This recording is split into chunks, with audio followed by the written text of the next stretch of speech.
안녕하세요. 구름이입니다. 구독과 좋아요 부탁드립니다. 2023년 발롱도르 수상자는 누구일까요? 스포츠 사비 피포에 따르면 인터 마이애미의 선수 리오넬 메시가 올해의 발롱도르 수상 후보로 유력합니다. 이들은 메시가 12월 카타르 월드컵 우승에 기여한 후 기록적인 8번째 수상을 할 것으로 예상하고 있습니다. 많은 사람들이 맨체스터 시티의 엘링 홀란드와 PSG의 킬리안 음바페가 투표 과정에서 좋은 성적을 거둘 것으로 예상하고 있지만요. 여자 선수로는 바르셀로나의 아이타나 본마티가 유력한 후보로 꼽혔습니다.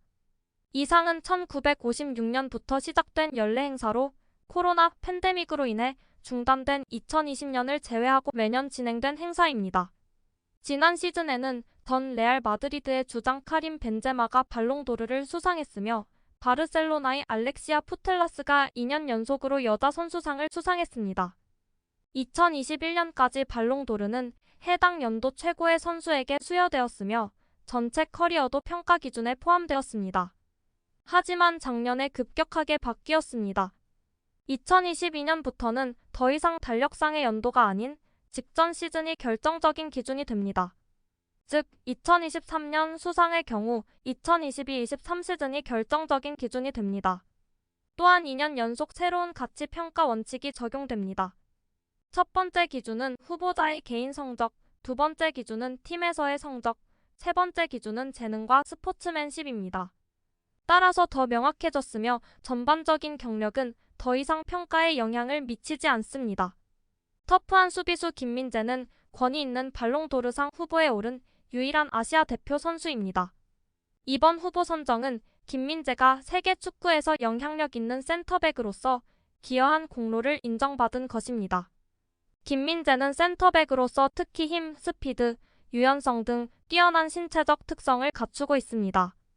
수비에서 뛰어난 예측 능력은 그의 트레이드 마크이며 정확한 롱패스를 통해 공을 따낸 후 곧바로 역습으로 연결해 빠른 역습을 펼칠 수 있습니다. 뛰어난 공중 능력과 좋은 위치 선정 능력으로 상대 공격을 헤딩으로 저지하고 팀의 공격을 주도할 수 있습니다. 처음 발롱도르 후보에 오른 김민재는 22위를 차지했고 25위의 그바르디올이나 30위의 루벤 디아스보다 위에 있네요. 발롱도르 시상식을 앞두고 2023년 발롱도르의 후보에 오른 선수는 단 2명뿐입니다. 적어도 대부분의 축구 전문가들에게 물어본다면 말이죠. 물론 두 사람은 아르헨티나의 36세 리오넬 메시와 노르웨이의 23세 엘링 홀란드입니다. 메시는 파리에서 리그 우승과 아르헨티나 월드컵 우승을 했습니다. 그 과정에서 팀에서는 21득점과 20도움을 기록했고 국가대표로는 17득점과 5도움을 기록했습니다. 홀란드는 프리미어리그, 챔피언스리그, FA컵을 우승했습니다. 팀에서는 52득점과 9도움, 국가대표로는 4득점을 기록했습니다. 리오넬 메시는 지난 시즌 파리 생제르맹 소속으로 프랑스 리그에서 우승했지만 아르헨티나의 월드컵 우승이 더 큰 비중을 차지합니다. 역사적으로 월드컵 시즌의 발롱도르는 항상 월드컵에서 특별한 활약을 펼친 선수에게 수여되었습니다. 발롱도르는 많은 의미를 지니고 있으며 월드컵은 가장 상징적인 대회이기 때문입니다. 엘링 홀란드는 맨시티로 이적 후 첫 시즌에 프리미어리그, FA컵, 챔피언스리그에서 우승했습니다.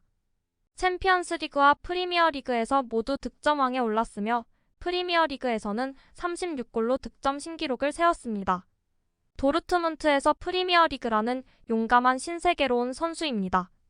사람들은 그에게 어려울 것이고 이것도 저것도 할 수 없을 것이라고 말했습니다. 하지만 홀란드는 모두의 생각을 뒤집었습니다.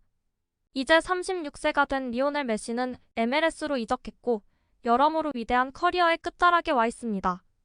아마도 축구 역사상 가장 위대한 선수일 것입니다. 따라서 메시가 발롱도르를 거머쥔다면 진정한 유종의 미를 거둘 것입니다. 프랑스 풋볼은 전 발롱도르 수상자 레이몽 코파의 이름을 딴 코파 트로피를 21세 이하 최고의 선수에게 수여할 예정입니다. 카일리안 음바페, 마티스 데 리흐트, 페드리, 가비에 이어 올해 5번째로 세계 최고의 21세 이하 선수를 선정하게 됩니다. 전 도르트문트 선수인 주드 벨링엄이 가장 유력한 후보로 꼽히는 가운데 바이에른의 자말 무시알라가 도전장을 내밀고 있습니다. 전 세계적인 골키퍼 레프 야신의 이름을 딴 야신 트로피는 기자들로 구성된 심사위원단이 시즌 최고의 골키퍼를 선정합니다. 티보 쿠르투아는 전 시즌 수상에 이어 연이어 후보에 올랐는데 다시 한번 수상할까요? 또한 가장 작고 새로운 상은 전설적인 골 득점왕 게르트 밀러의 이름을 딴 밀러 트로피입니다. 지난 시즌 클럽과 국가대표팀에서 가장 많은 골을 넣은 선수에게 수여됩니다. 당시 바이에른의 득점왕이었던 로베르트 레반도프스키가 2021 시즌 64득점, 2022 시즌 57득점으로 상을 각각 수상했습니다. 바이에른은 자르브리켄과의 컵 경기 준비를 시작했습니다. 2달 만에 열린 첫 번째 공개 세션에는 무시알라와 마즈라위가 감기로 불참했습니다. 사네는 부하 조절 문제로, 코만은 발목 문제로, 키퍼 울리이는 개인 훈련 문제로 참여하지 않았습니다. 그러나 레온 고레츠카는 관중 앞에서 세션에 참석했습니다. 최근 중수골 골절을 겪었고 부상당한 손에 부목을 차고 있었습니다. 그래서 스스로 신발끈도 묶지 못했는데 파트너인 키미이가 도와주었고 좋은 인상을 남겼습니다. 팔뚝 골절의 그나브리와 왼쪽 허벅지 뒤쪽 근육 부상의 우파메카노, 왼쪽 허벅지근 섬유 파열의 라파엘 게레이로도 훈련에 복귀했습니다.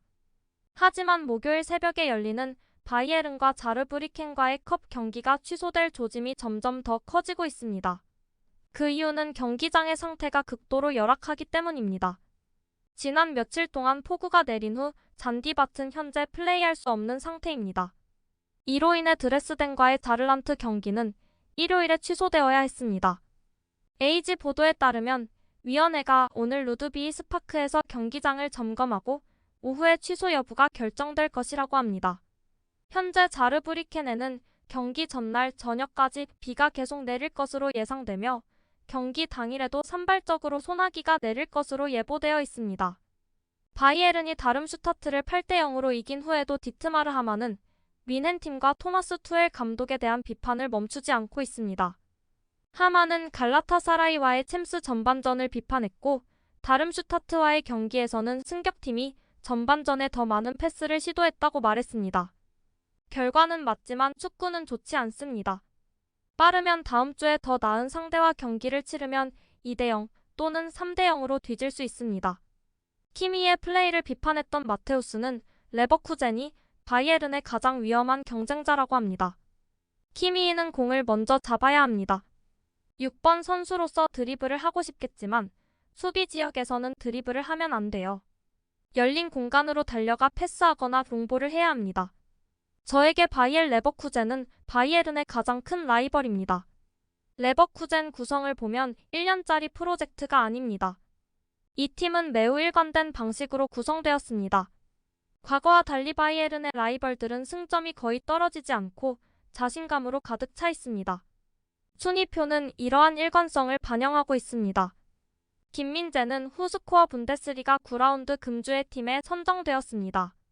수비의 김민재를 비롯해 자말 무시알라, 르로이 사네, 해트트릭의 해리케인이 함께 선정되었습니다. 은바페의 득점을 도운 이강인도 에메리, 은바페와 함께 리그안 금주의 팀의 이름을 올렸습니다. 구독과 좋아요는 제작하는 데 큰 힘이 됩니다. 감사합니다. 다음에 또 보아요.